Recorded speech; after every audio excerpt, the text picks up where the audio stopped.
Okay. This is the simplest motor.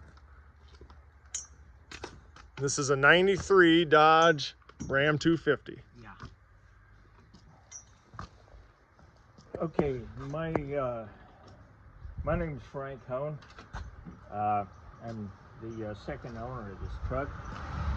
His name is Mighty Mouse. All right, so we'll start with the back end.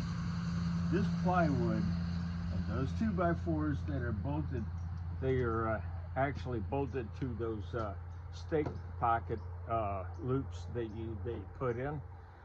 All this was built around Jasmine, my husky, so that she doesn't get puppy scratches on the side of the thing. Okay. Okay. Now, the way this has several uses, because you'll notice these eye bolts here.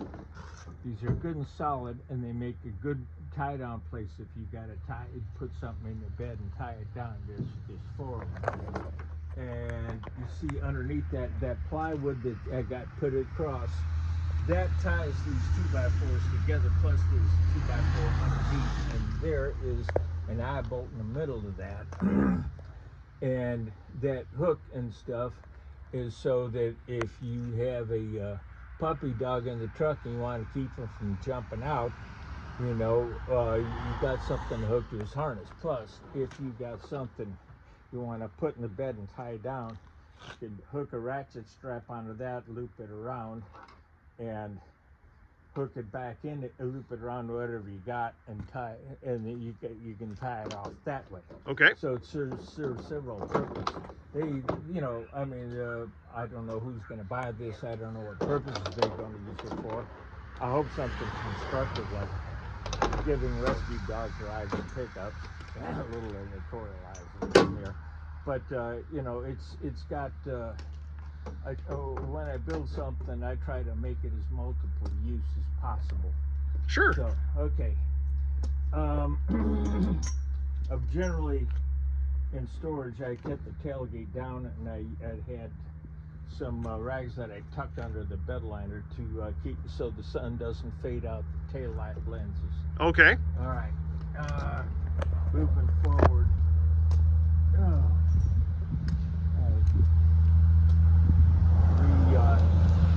Going to the front, that bumper, it was made by a guy by the name of Lane Wright, who owns Denver Off-Road in Grand Junction, Colorado. This whole thing is made out of 6060 T6 aircraft aluminum. The whole thing weighs like about 150 pounds, so it's lighter than your average heavy steel bumper. We have deer in Nebraska and deer probably just about anywhere you go.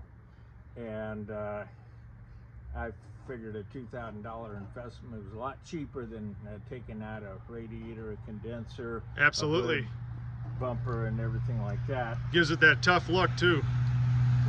Well, I don't do things for like looks or attention. You know, this is practicality. I mean, there's plenty of people that have, you know, they've done all the. I haven't done any power upgrades. If you would do me the favor of popping the hood latch, and we'll open the hood. Can we see down in there? Where do you want me to go? All right. So on the front here, there's some screen that I placed over the condenser and radiator, so that you know, keep the bugs and rocks out of it. Okay. Okay. Now, if you look on the right side of the engine, I got rid of the 3-piece manifold. I got rid of the factory exhaust manifold and bought a 3-piece manifold for it, because the factory ones are known to crack and warp and everything like that. Okay. I had to reuse the original downpipe, a piece of it, because that new manifold kicked the turbocharger out at a different angle, to where I've got a Pinnacle Performance from Jardine out of Du Bois, Wyoming.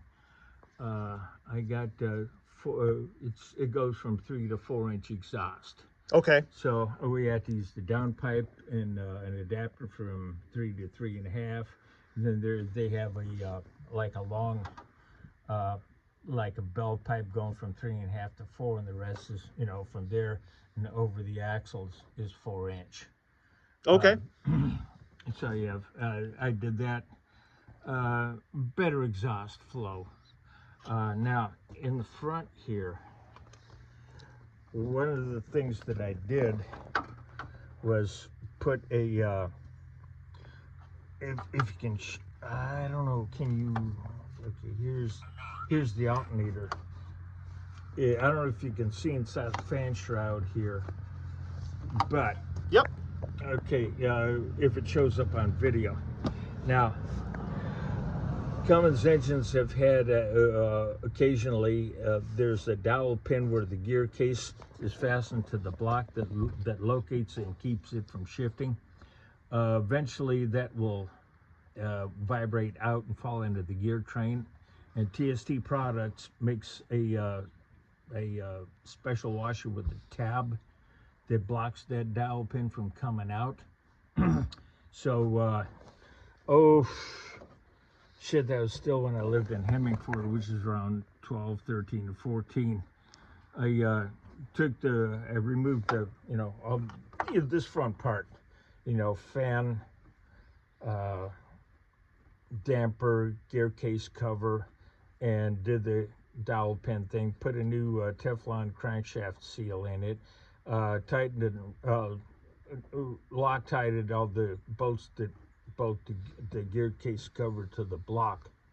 Now, when this thing originally came with a 9-blade fan, and when I went to, you know, thread the fan onto the water pump pulley, well, wherever it threads on there. Okay. Yep. Okay. That 9-blade fan was hitting the damper, and there's no way I could do that. And so I found out that if I get a 5-blade fan from like the 89s, 90s, and 91s, Okay. that would actually work, because, you know, the blades are configured differently, and it's got you know, the whole thing's just got a different configuration. Well, that worked. Now, one of the things that I also did, I don't know if, okay, where's the fan? I'm trying to find where it hooks onto, where it threads on. That must be like right here. There's your center. Yep. Okay. Oh, shit. You may not be able to see it from that side because you got it. Well, you got a coolant hose going in a way. But one of the things that I did when I went to thread that fan onto the you know, the hub that the belt goes around, it got too close, so I got a 1-inch internal tooth lock washer that actually used to rebuild Detroit diesels. And you know, when you press the gear on one of the camshafts, you press it down, and then when you then there's that lock washer's between the nut and the cam gear. And that fit perfectly as a spacer. Okay. So it just kicked the fan out just enough to a point where it clears the damper. Okay. Okay. So if you have to do anything with throwing in, make sure you got hold of that washer or find another one. It should be a fairly common part, like a Fastenal. Okay. Like Sounds that. good. Yeah. But so the killer valve thing has been taken care of. If you notice the AMSOIL stickers, this thing's had AMSOIL in everything. 15 W40 diesel marine in the engine. What's with the marine label on AMSOIL? Well, how this came out in the 70s. It was originally formulated for marine engines, for the simple reason that the boats go out in the water, get all nice and hot, and then you know, when they're fishing or whatever, they come in, and as the engine cools, it pulls air into the crankcase vent. Well, that condensing moisture starts rust forming on the inside of it. So that oil was made so that that wouldn't happen. It would just coat everything and not let moisture get to it. Okay. And it was very successful. Um, so I've got AMSOIL in the engine. I've got the synthetic ATF in the transmission.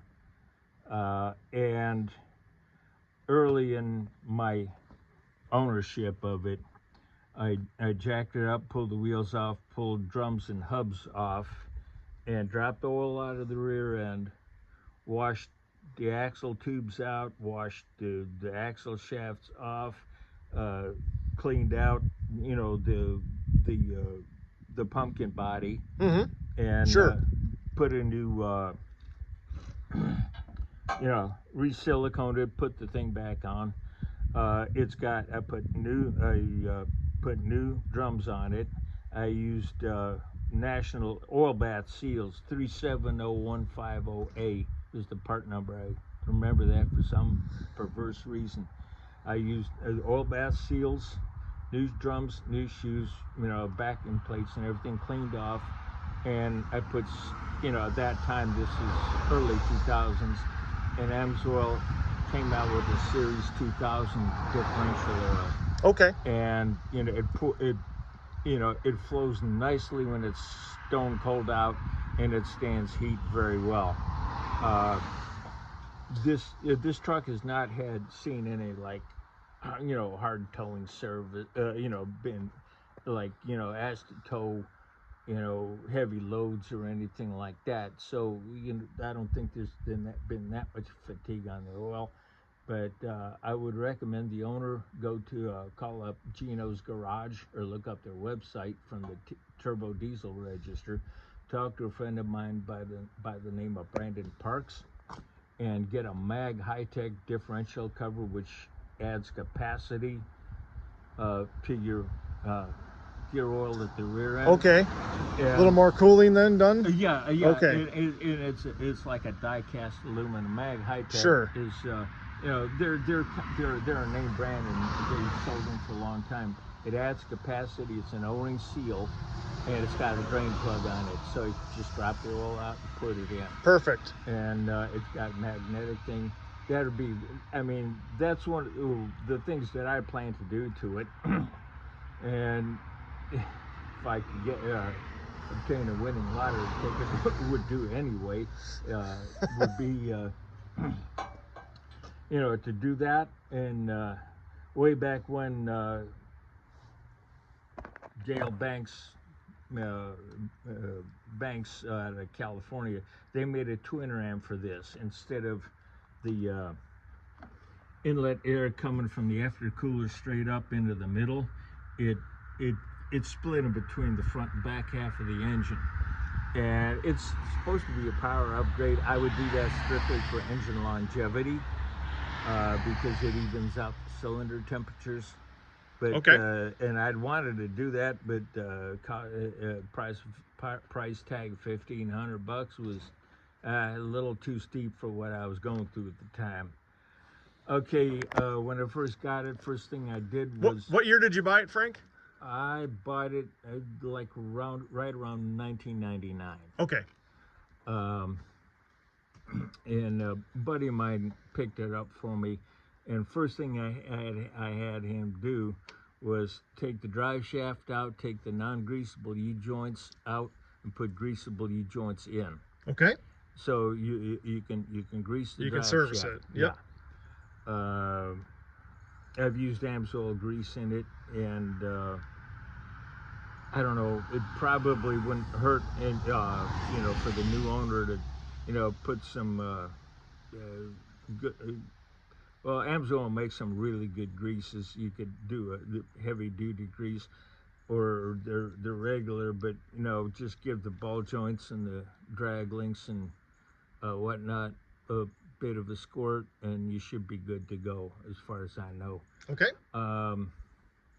Yeah, those are the basic things that I wanted to tell people. I wanted to inform them about, you know, this upgrade that I did.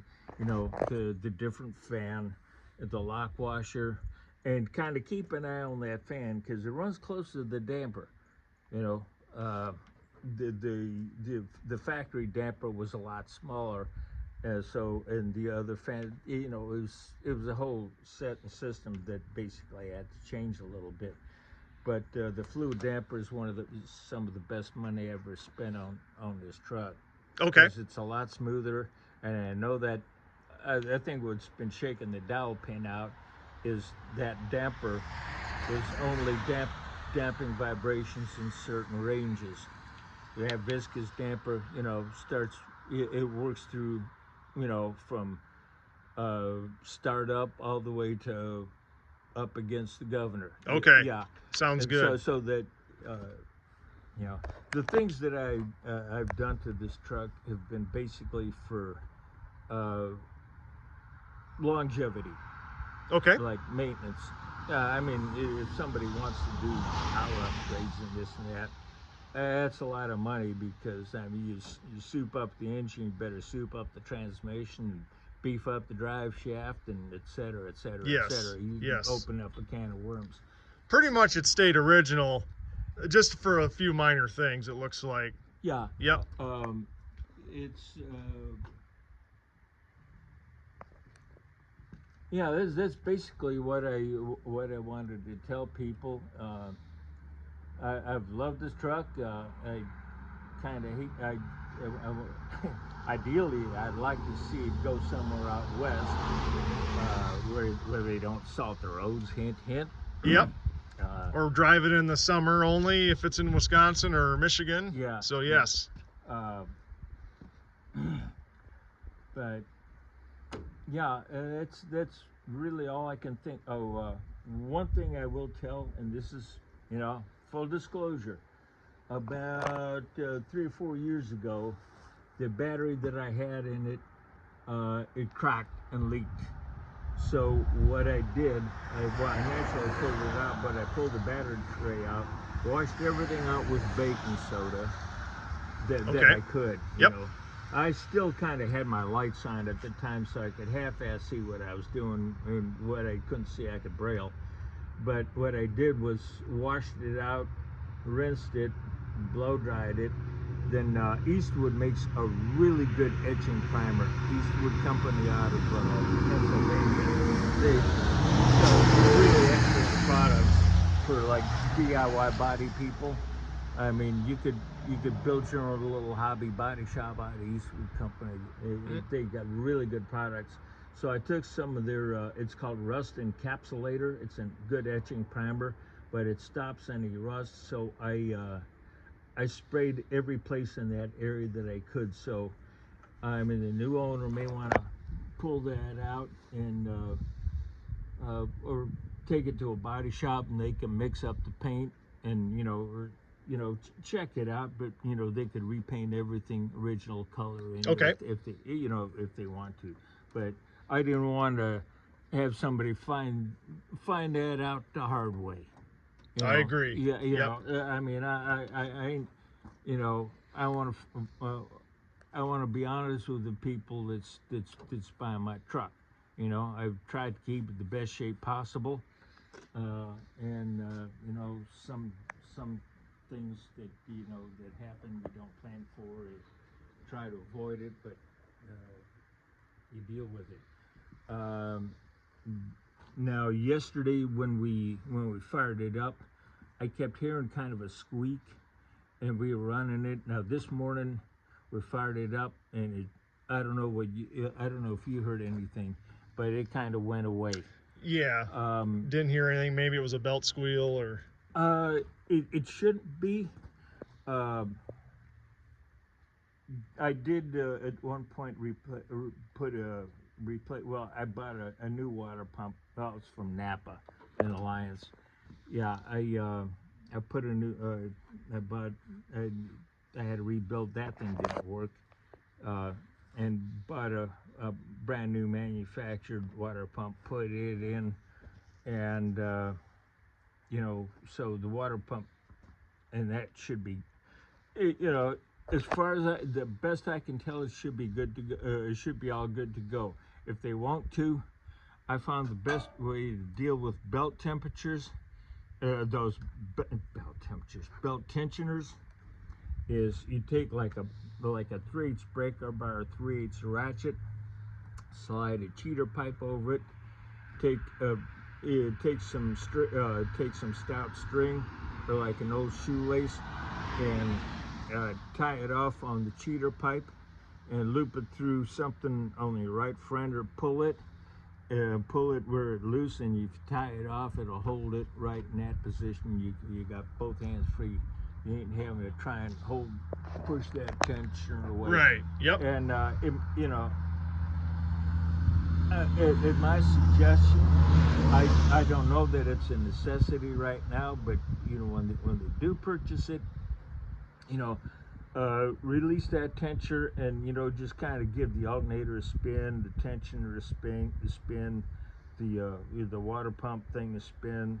If there is something, that just like I wouldn't expect it.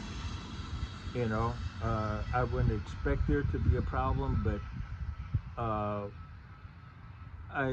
is just as a cautionary thing, I would do that. Okay. So, I'll put it this way: if I bid this truck and I bought it and I looked it over, yeah, I do the mag high tech thing. I'd check all the bearings, alternator, just to see if it needs anything, because it has that, and I'm visually impaired, so I could probably braille my way through this thing, but sometimes you just need a pair of eyes. There ain't no getting around it. Mm-hmm. Correct. I do the mag high tech thing and see if you can't snarf up a twin ram, and that's going to improve your engine longevity. The transmission fluid, yeah, it was changed early on, but it's not seeing a lot of grueling heat and severe towing. Okay. And it's synthetic, so I doubt. Oh, now I think about it. You got a speed sensor at the back of the transmission. In the good old days, you had a speedometer cable and you didn't have to worry about it. But at the plug-in of that speed sensor, because as the torque converter drained down, that level would go up and fluid would leak out. So there is a tranny leak at that sensor, and I do have a new oh God, come on brain, the plug-in with the little wheel that goes, that's run by the quill gear on your output shaft. Okay. I do have a new one of those, and an O-ring that I never did get to put in, so I do have that part somewhere in that toolbox. In the toolbox, you should have a spare fuel pump and a spare headlight switch. The other thing, a long time ago, so a guy figured out a system to where instead of all the current going from like the main power source through the headlight switch and it's straight out to the headlight, which would start overheating the headlight switch and melt the plastic in it. Sure. Yes. Okay, they devised a system where there's a couple of relays, and the heavy current, your headlight switch just activates the relay, and the relay just puts in, runs the heavy current, from power source to either the low beams or the high beams. That would be that's another thing that I'd want to do. You could check the first generation forum on the Turbo Diesel Register website. And if they want, I've got, I also do have an owner's manual for this, which is buried under a ton of stuff in the house, but I do have an owner's manual. And I've got back issues of the TDR, Turbo Diesel Register. But they can always call up there, call Brandon. Brandon's a personal friend of mine, and he knows, he helped me get a lot of parts for this truck. And if you tell him you own Frank's truck, Mighty Mouse, he'll know what to tell you. Sounds good. So I figured I set the new owner up with this much information resource and full disclosures I can think of. I don't know if I'll think of anything else, but anyway, yeah. I don't know of any episodes of cerebral flatulence. Let's put it that way. Okay, all right. All right, but yeah, they should be good to go for a while. The bump will keep the front end protected. Yep. I'd invest in some sealed beam headlights to stash away. I think I do have one tucked away in the toolbox.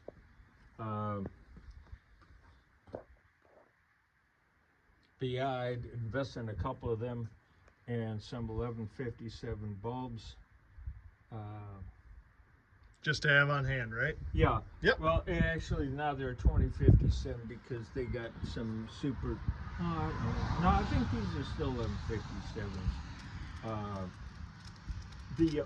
The one thing I did as well was in like the fuse panels in this. Amsoil makes a really excellent product called Metal Protector, and I took each fuse out and squirted a little bit, in the female end and on the tabs. Okay. And that basically coats the metal and keeps it from corroding. That stuff is excellent. Like, you squirt it in a padlock that's outside, and it'll help keep it from freezing up. It coats the metal. If you're into firearms, it's really good after you clean your firearm to lubricate all the parts. It doesn't gum up. It leaves a nice smooth coating on.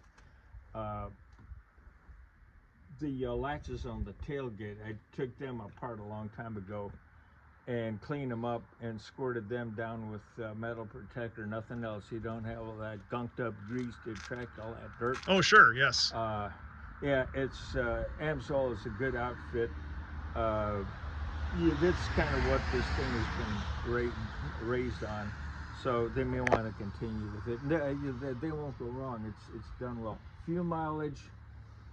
The worst it's gotten was like 18. The best it's gotten was like about 26. Okay, not bad. Depending upon which way the wind blows, terrain, ambient temperature, the whole 9 yards.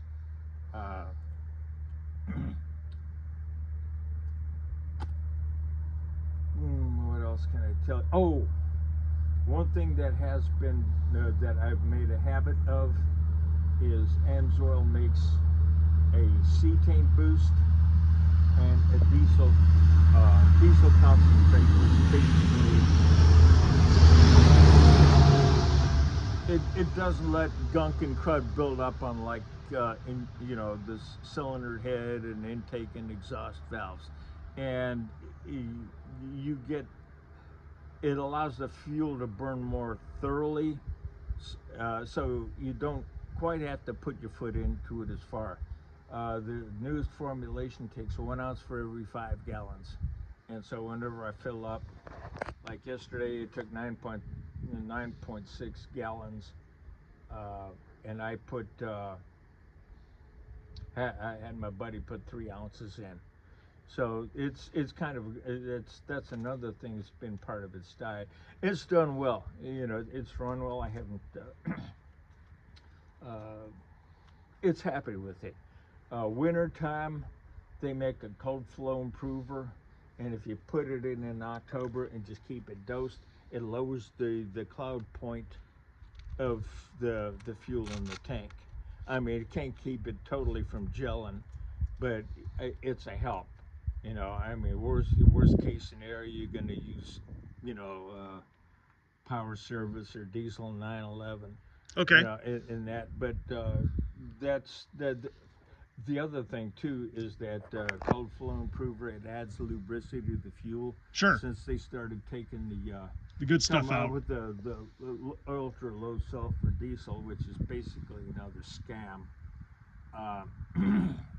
When they did that, they took a lot of lubricity, so that's going to start, you know, drying up the O-rings on your the injection pump, which needs pump work. So I try to avoid that. And the Yamsoil products seem to hold that up quite well. Let's see. Yeah, that's about all I can think of. And just as soon as I, you know, wander away, I'll think of two or three more other things. That's all right. I mean, to summarize, Frank, you can definitely tell you've given this truck a lot of love over the years, and anything that you saw that needed it, it got done, and that's a very good quality to see in a truck this age. I don't know what this is. That's your cane. Oh, or your stick, shit. I should say. I'll get it. I got. Come on, here you got a video. It's hard to handicap. They're fun to watch. Yeah, well, you know, hey, to be honest with you, I'm selling a piece of my life, and you know, and it's just, I'd really rather have my lights on, my my knee and hip not screwed up, and the truck. But you know, things are what they are, and I, you know, I'd like to see it go to a good home, and I like to keep in touch with the owner. Hey, they buy a truck, and I mean, I bought the truck from Joyce Montalban, and you know, we were good friends. Yeah. You know, You bet. And you know, it's, you know, through buying vehicles, you know, instead of making just the bland commercial transaction, I'll just have a little more fun with it and gussy it up a little bit, you know. I don't mind meeting new people, you know, and I figure if somebody can appreciate the truck and they're willing to purchase it and take care of it, hey, I can call that person a friend. Absolutely. So, yeah, I guess I can shut the hell. Well, I'll tell you what. You want me to take and fire him up? Let's tell you what. What if your key's still in the ignition? It is. Yep. Yeah. Okay, You want to. tell you what. You can. All right. Do the wait to start thing. I think it went out. Yep. It's out. Okay.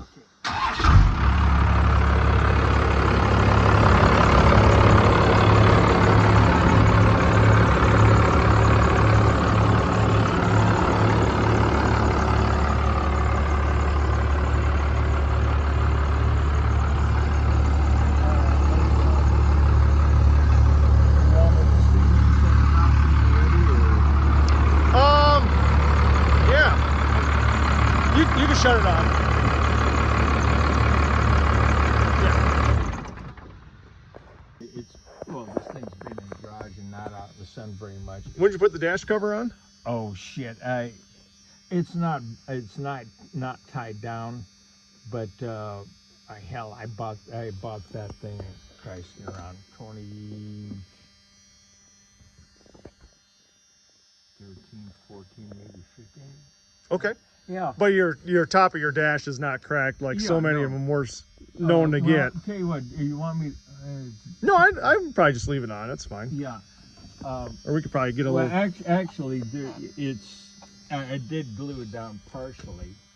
And that's fine. Yep. But yeah, you're not. You don't have to worry about cracked dash because it didn't. I bought it, you know, early 96 years old, and I went from Armor All to like silicone spray, and then said screw it. You know, I'll put a dash cover on it. That way, you know it's gonna last. Sure. And it's protected. Right-hand door. The power window switch on the right-hand door. Okay. You can drop the window down, but won't let it go back up. Okay.